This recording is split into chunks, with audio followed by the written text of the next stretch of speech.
properties. Now, one more thing we could do is to slightly improve our response to make it strongly typed. So now I'm going to replace the iActionResult with an ActionResult implementation and specify HabitDTO as my generic parameter. So now we've moved away from returning our internal contract, the habit entity, into a HabitDTO, which represents our external contract. But if you recall our discussion about the REST API best practices when it comes to collection resources, I said that we should consider wrapping our collection into an object instead of returning the collection directly. This will allow us to evolve the response in the future if we need to support more functionality. So here is what that could look like. Let's say I have a habits collection DTO, and inside of it we're going to have a list of habit DTO objects, and let's call this just data, or we could call it items. You can choose which naming convention works for you.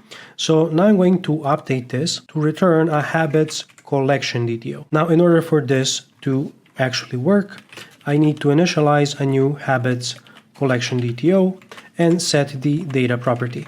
Let's extract this into a variable. It can be called the habits collection DTO, and I'm mainly doing this to make debugging easier so that I can set a breakpoint here. So let's start the application, and now if I send a request to the habits resource, we're going to get back the response containing the data property as the top level element in the response, and inside of it we have our collection of habit DTOs.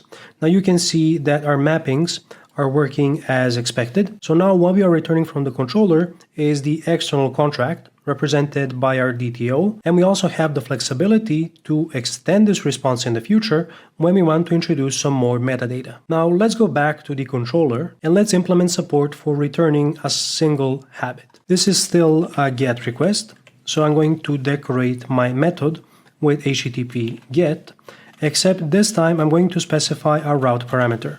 This is going to be the identifier of the habit, and let me define my action method.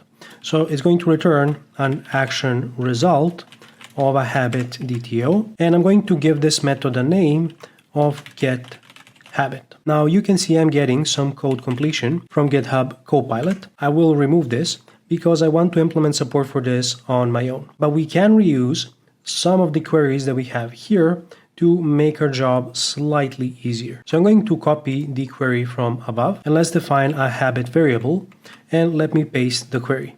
So what I will change is, instead of using toList async, let's use first or default async. Of course, we also need a where statement here, so let's add it at the top. And the condition I want to check is that the ID of the habit is the identifier that we get from our route parameter. The response is going to be a nullable habit DTO, and now we just have to return this. If this were a successful result, I can return OK and specify my habit, but in case the habit is null, I want to return a 404 not found response. So I can just say return not found, and this will be enough to support returning the correct status codes. So let's test this out. Let's fetch the collection of habits again, and I'm going to take the identifier of the first habit here and use that in the second request that I have, which allows me to fetch a single habit based on the ID. Now I set the ID to be a variable in this Postman request, and I'm going to specify it here.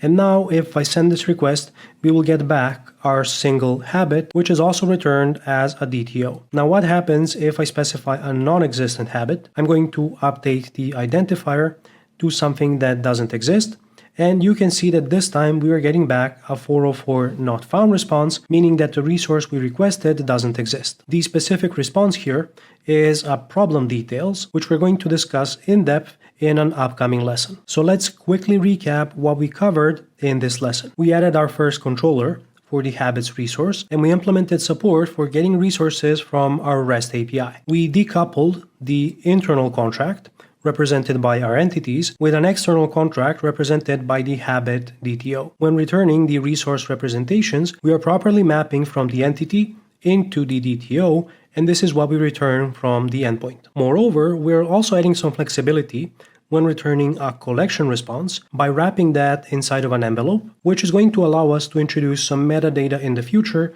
when we need to support pagination or even HateOS. And we also implemented an endpoint for fetching a single resource, where we specify the identifier as the route parameter, try to find this resource inside of our system, and return the respective status code with the resource representation depending on if the resource was found or not. In case of a successful request, we're going to return 200 OK with the habit DTO.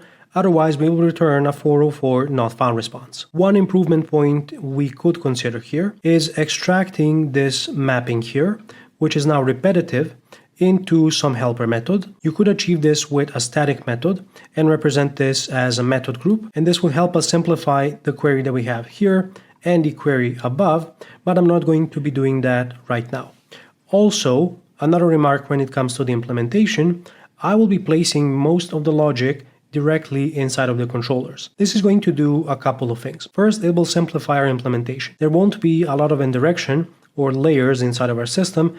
Everything is going to nicely fit inside of the controllers. This will make it easier to discuss our implementation with the obvious drawback of reduced maintainability. However, I'll demonstrate how we can improve this later on into the course. So now that we covered getting resources from our REST API using the getHTTP method, we can move on into our next lesson, which is going to be about creating resources and the post HTTP method.